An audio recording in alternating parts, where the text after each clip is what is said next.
Hi, and welcome to another tutorial for Workshop Software. Today, we're going to be talking about inspections. Inspections are digital checklists that can be completed on the computer or on the mobile app.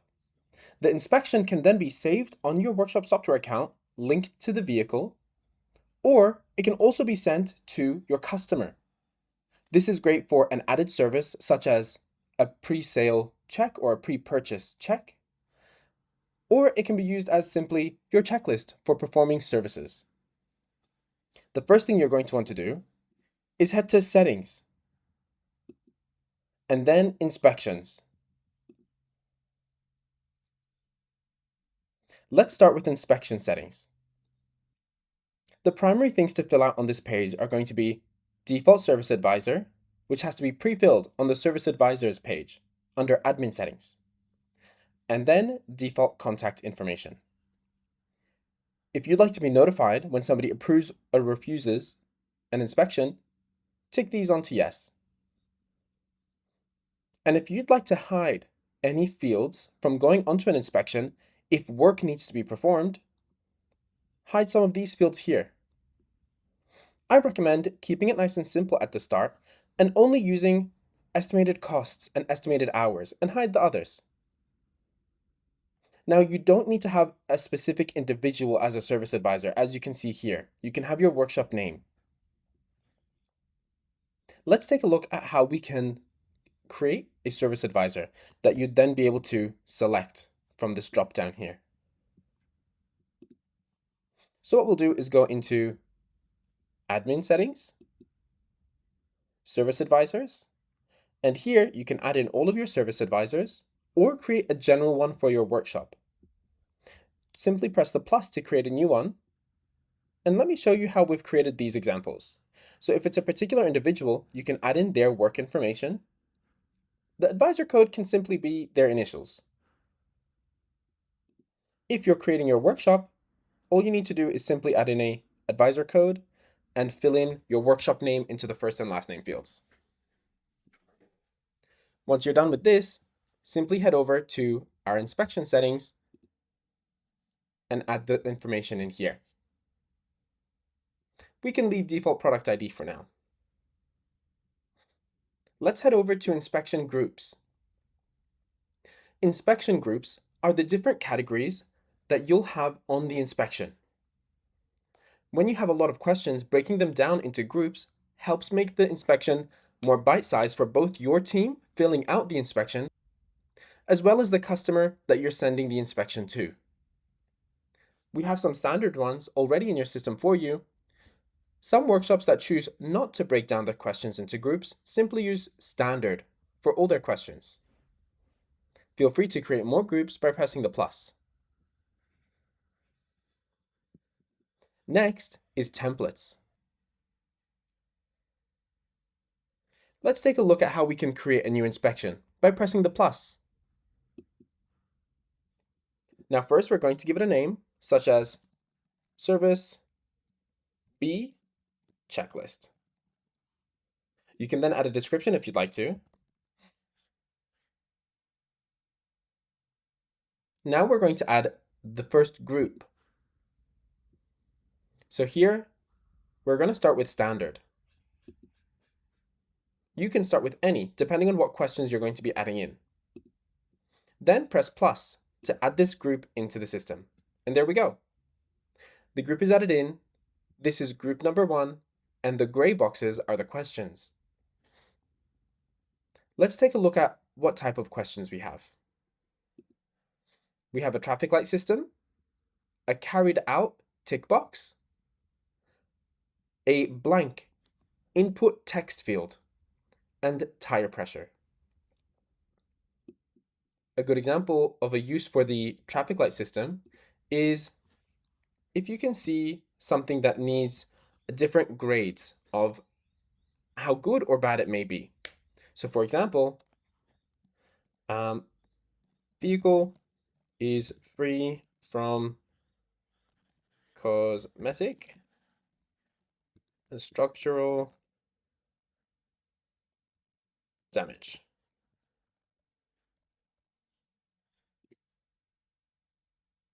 Now you can pre-fill some information if this question ends up being yellow or red. However, let's leave this for now. We're going to show you how to fill this out on the go instead of pre-filling. Now for question number 2, let's use carry out. A good example of using the carry out type is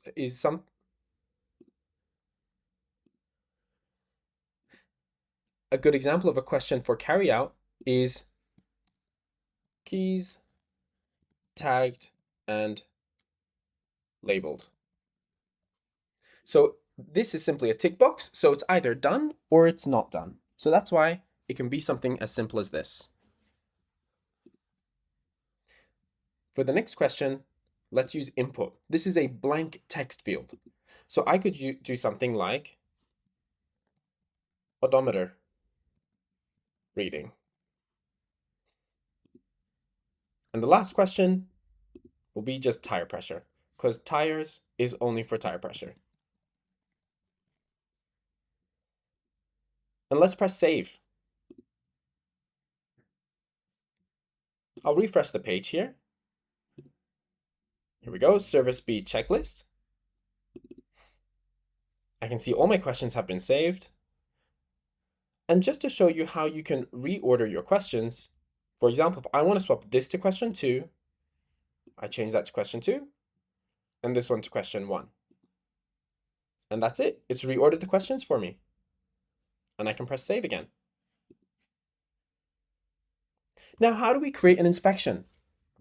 I recommend always creating an inspection from a job. So for example, I have a job here in my transaction center. I can simply open it, press the star on the customer invoice line, and create inspection. This links the inspection to the job.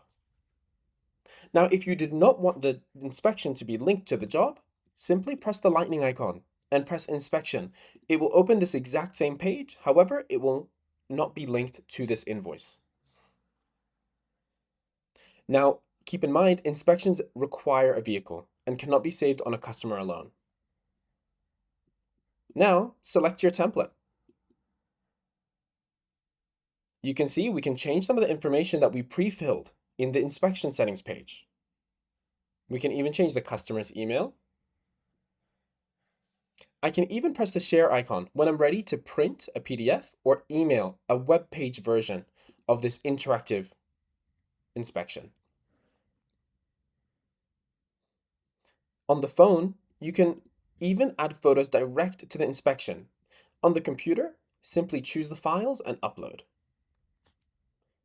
When you print the inspection, it will not print out the attachments. However, if you email them, it will email all the attachments for you. Now let's take a look at the questions. Keys tagged and labeled? Yes. If you need to force comments to appear, simply press the drop-down arrow and you can add some comments in, and if it needs a fix urgently or a fix soon. Vehicles free from cosmetic and structural damage. If this was all good and we tick the green button, it knows it doesn't need to ask us anything. However, if I marked it as yellow or red, it gives me more options. I can add a comment and add estimated hours and cost to the customer. Let's put in a comment such as cracked windshield. Potentially 1 hour's work, $300. Odometer reading, potentially 60,000 kilometers. And tire pressure. And save. Now, finalize on an inspection is like process on an invoice. It will lock the page. So what we want to do is make sure all of our questions are completely answered, because blank questions may be hidden from the final document you send to your customer. Now, if this is still in progress and you have not finalized it, you may be wondering, how do I know before I've finished the job? if it's done or not. Well, let's go back to the job page. I'll go to the transaction center.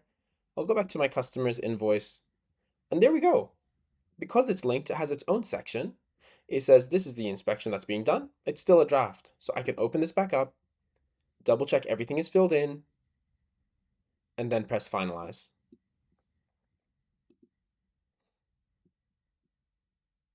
Now, if you want to see what a printout would look like, let's take a look. So you can see it's very clearly labeling all the information about the shop and the customer and their vehicle, as well as how each question was answered, as well as any estimated times or costs that were added. If you sent this by email, you would be able to request a approval or refusal from the customer for each line that you marked as requires a fix urgently or soon. So they would select the ones that they would like to approve and the ones they would like to refuse. Now, to find your inspections, all you need to do is go to the Transaction Center and go to the Inspections tab, and it's going to be organized for you automatically by status. Its default is draft because those are the ones you're still working on. However, if one has been finished, we can go to finalized. If it's been emailed, it would be in requested approval. And once they approve or refuse, they will appear under approved or refused. And that's all you need to know about inspections, setting them up, and how to complete them. If you'd like to find out more about how to use the inspections tools on the app, please watch our tutorial on how to use the app. Thank you, and stay tuned for more tutorials on Workshop software.